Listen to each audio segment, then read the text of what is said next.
So, hi.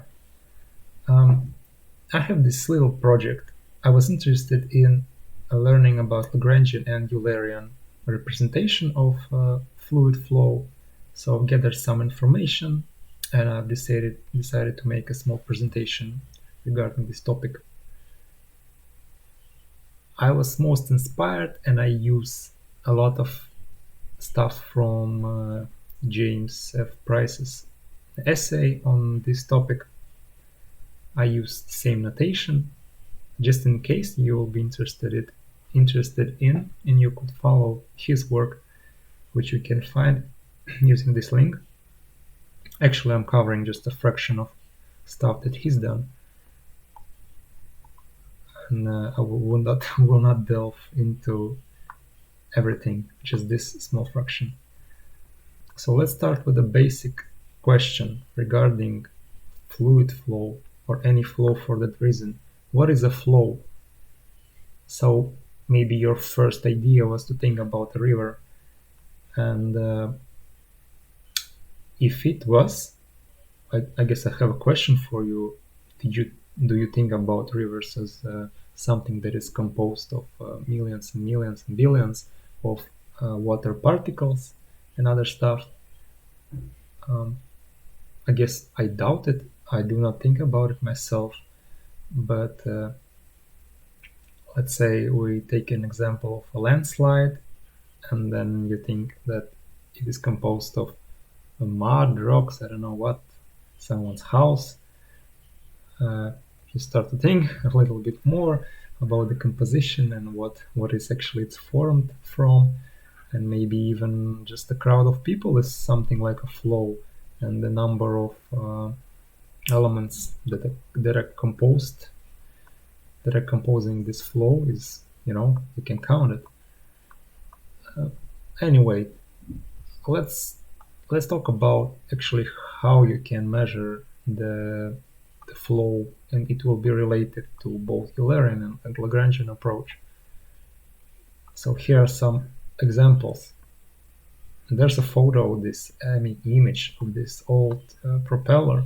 I'm not sure what it does, what it did. I guess it's some kind of mechanized device. I don't know. It's a windmill, maybe it's a pump. God knows. Or there's this wind cone, windsock, if you like it. The two common things about these objects is that these are devices that are fixed at a single point, and they actually can provide some information about both the direct direction and magnitude of a flow. On the other hand, maybe in our experience, like every day, we get this information flow from, say, a river, from leaves that are flowing on the surface, or bubbles, or some particles that are inside the water, and actually we can observe this mass of trajectories, and from it we can deduce these two quantities, magnitude and direction. So again, one is more of a Eulerian and other is Lagrangian, and I can show it more mathematically. Eulerian is such that let's say you have some radius vector that points at some arbitrary point in that space, and basically a Eulerian field is a function that takes this triplet of coordinates and it provides you with a vector that has a magnitude and direction that is related to this triplet of coordinates.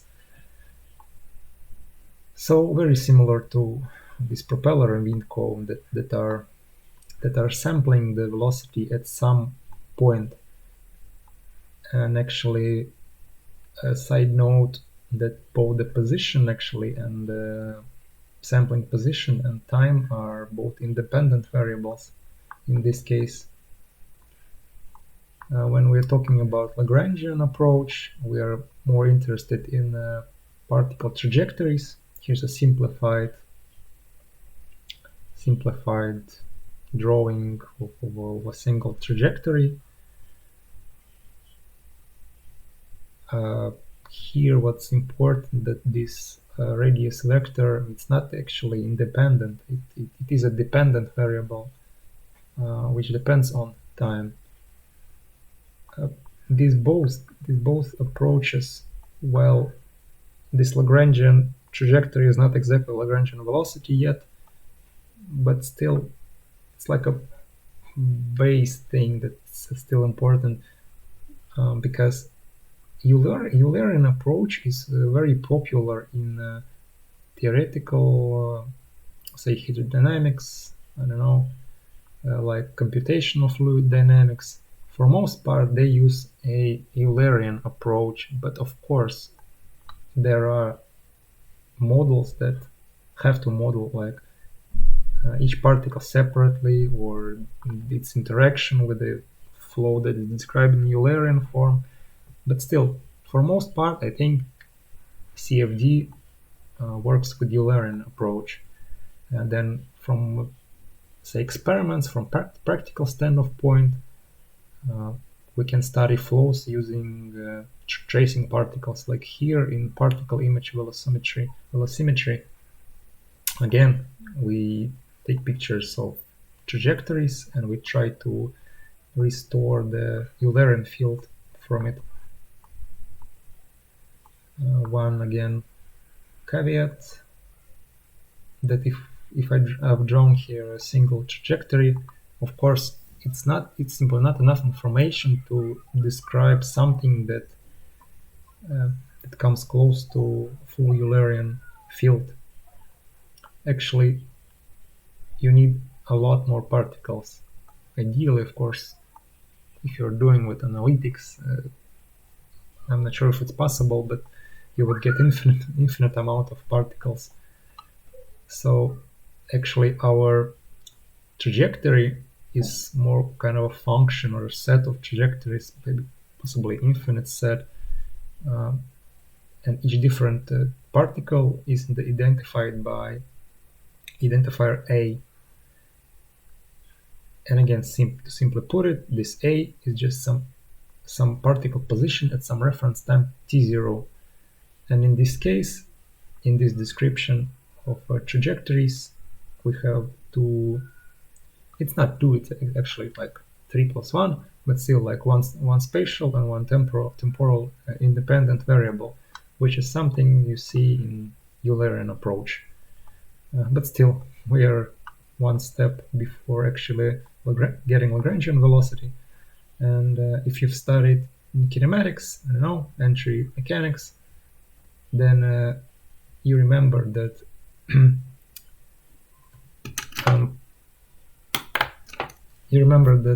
velocity of a particle is just time derivative of trajectory.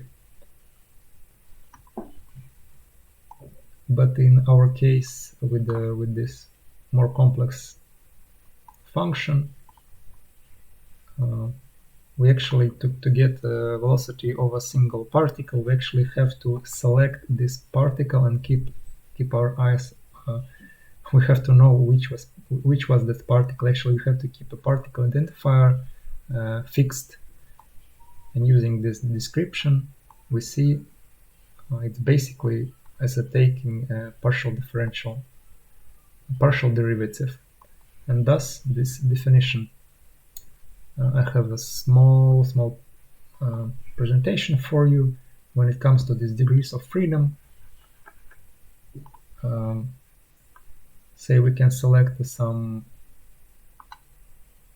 arbitrary point in space, and we can advance time, and what this line shows is a trajectory of some particle that started at time t0 at this cross, and it moved through this trajectory to this final position.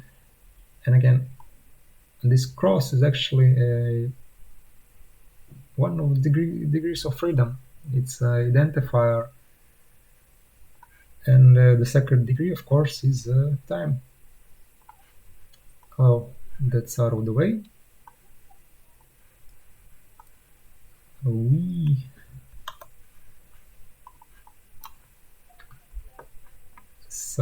the next question would be if these two approaches are they equal? I mean, they should be. They should provide same amount of information in the end of the day. And if they are equal, like how to transition from one to another. And here comes the biggest revelation, biggest idea that Price called a fundamental principle of kinematics, whether it's original name or I don't know what. The idea is very simple. To put it very shortly, a single particle basically at some time and where its location, it defines a Eulerian flow. Simple as that. It's enough to take a single particle. To expand on it a bit, well, let's just read that at some specific time, particle is positioned at some specific location, and basically if we take actually this partial derivative, we get Lorentz velocity, Lagrangian velocity, and this Lagrangian velocity will be equal to a Eulerian velocity. And I guess I can show you this interesting example. It will be actually only equals to Eulerian field. Again, let's remember that Lagrangian velocity is actually the time derivative of trajectory, so it points tangentially. And so as you see here, we advance time a bit, we see the direction, and actually it moves every time with the flow. Flow turns, Eulerian field turns, the particle turns, and it happens only at the same position. They are collinear at the same position at the same time. If you explore different points during trajectory, you see that maybe points are the same, but the time has passed and basically field change in direction.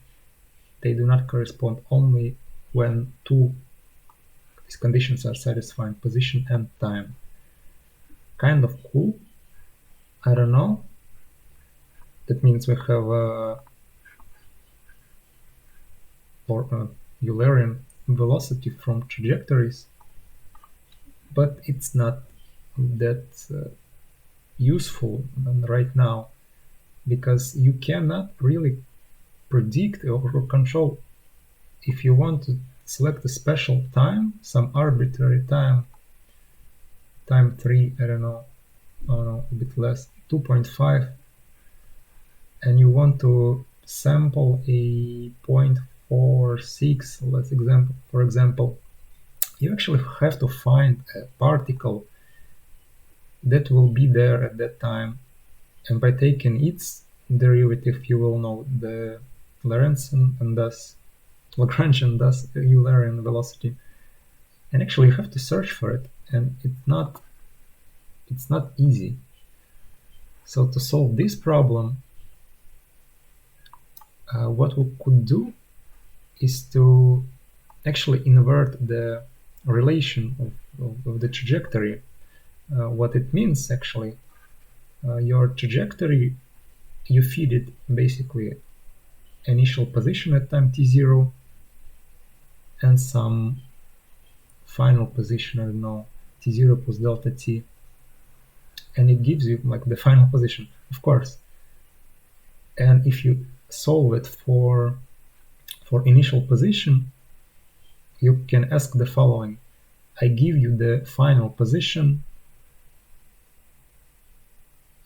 in the time that I am interested in the future, or I don't know,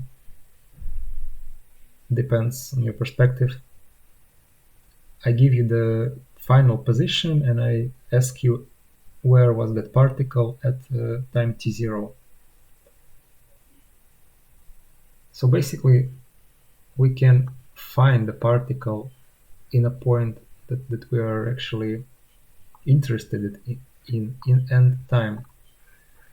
It looks something like that. Nothing interesting.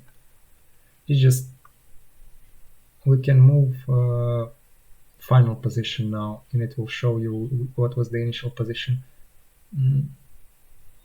A bit about this graphs, about this text. It's not quite correct actually. It's not t0, it's t plus delta t, and here t0, right? Like in my presentation. Forgot to change it. And so it's kind of useful, I guess, because you're predicting both initial position and their trajectories with this function. Actually I'm not drawing trajectory, I'm drawing its position with respect to delta t. It's reversed, but still, I think you can extract actually a Eulerian velocity by differentiating this stuff. I'm not sure, it's a possibility. So I was playing around, and I guess if your field changes with time, you can expect that if you're tracking a single spot, you would expect different particles to reach it from different, basically, places. Even they have had same time to travel. If the velocity field changes, possibly the trajectories will also change, and that's something I did here. For example, it doesn't change very much. It's just homogeneity of this field is not that interesting. But there are interesting results. Well, it shows actually I cannot sample at the same time final position at the same time. If I sample final position at the same time and I ask for different times that particles were somewhere, they would align with a single trajectory by one simple explanation. At the final position at the same time, that could be only one particle. I mean, only single identifier. It just there can be multiple particles at the same time. So it's kind of dumb. What I have to do to draw it, I have to actually sample at this specific point at different final times, and it gives you this interesting result. So now a bit of a practical example. I've shown you only expressions, some theory, and I have to admit to program this, I didn't have a Lagrangian basically trajectories. It is much easier to actually extract Lagrangian trajectories from Eulerian field just by integrating. And in this example, we can return to this fundamental principle of kinematics, blah blah, and we remember that at every specific time, the direction of trajectory, its tangent, is the same as the field at that time exactly. Again, two points have to be satisfied, and you can define such problem as a system of ordinary differential equations when these are these tangent vector projections. The velocity, basically velocity that you extract from trajectory is equal at time t is equal to Eulerian velocity at time t at that position. Simple as that. And you have to supply some initial conditions. I supply it here just, so it looks the same as our definitions. Maybe here I'm kind of cheating. I'm using total derivative. I'm using xy's as if it was a single particle. I'm not using partial derivatives. I guess there are extra steps to be done when I'm integrating partial derivatives, but I guess this can be done with a single particle, and you just change identifier. I guess it's the same thing. So the field I am providing you is this Eulerian. X projection is X, Y component is this. Actually, Price used a one-dimensional example. Well, it's not that interactive, so I've decided to add a single dimension, and he used basically this expression. He used it in a bit different order, right? Because I have to reverse all the process using what I'm showing you now first. And actually, yeah, you can solve it by separation of variables. You can use these initial conditions, time integrals, depends on how you like, either from t0 to some time prime, time something, God knows. And the results will be something like that,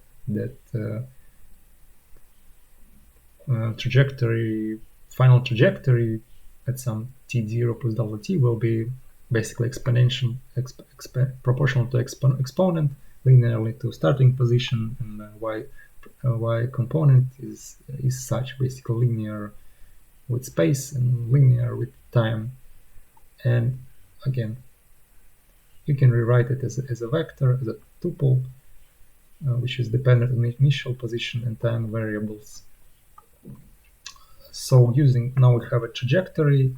Now we can use our definition for Lagrangian velocity differentiated with respect to time. It's just defined our upper limit a little bit differently. You either can, you can take this differential, either transfer it back to total time, or realize that t0 is just a constant, and we actually are, it's a translation factor, let's say, such at which event happens, but we iterate time using delta t, and so we take a differential with respect to delta t. In this case, results are such.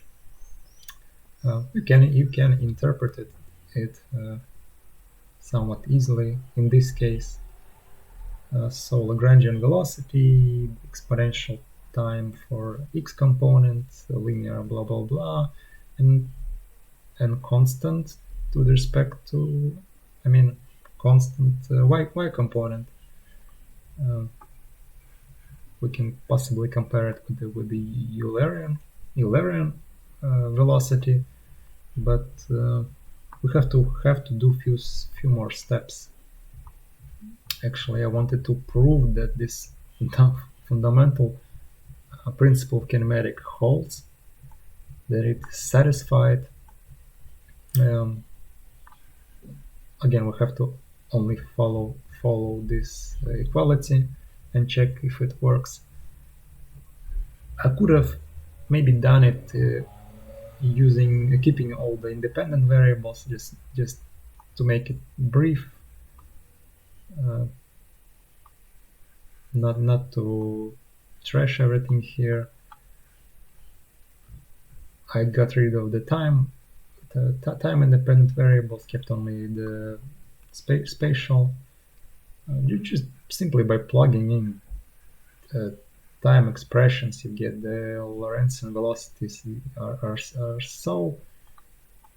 It's not that important now, but when we want to calculate the Eulerian velocities, we have to remember one important thing, that when we are looking at these x's and y's, they are of course not in initial position. This x and y that is held here, it's actually depends on a trajectory. It's a position of a particle at that time, which is important. So we have to come back to our trajectory expressions and calculate where the particle will be at this time t that I've made some kind of a number. And if we follow this procedure, actually, surprise, we get the same, we get equality basically. That shows that actually this expression holds. Next step of interest is the problem of inversion. I'm quite skeptical that it will be possible to do in any other scenario, at least reasonable, but yeah, Price selected a easy case where they can be extracted, by simply using algebra. On that good note, that everything is perfect and works, I would like to come back and briefly repeat what I was talking about your interpretation of a flow, whether you think it's consists of particles or not, ways of measuring flow, either by observing trajectories or by putting a measurement device at some point, computational fluid dynamics, for most part Eulerian, but in practical application mostly, I guess, Lagrangian. Then you should remember that this complex expression of trajectories actually has two independent variables, and to get a Lagrangian velocity from this expression of trajectories, you have to take partial differential equations, and again 2 degrees of freedom.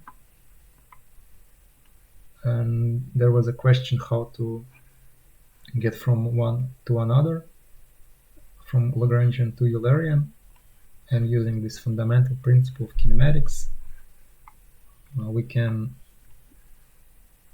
invert expression for trajectories to find which particle is located at a point of interest, and then we can use again this partial derivative of that particle, and we can find at specific time actually Eulerian velocity. Some fun with time-dependent flows, and a practical example for transition for getting basically Lagrangian trajectories from Eulerian field by integrating. And we've checked that principle holds. We've checked that it's possible to invert trajectory expression. And it was everything that I wanted to show you. Okay, thank you and take care.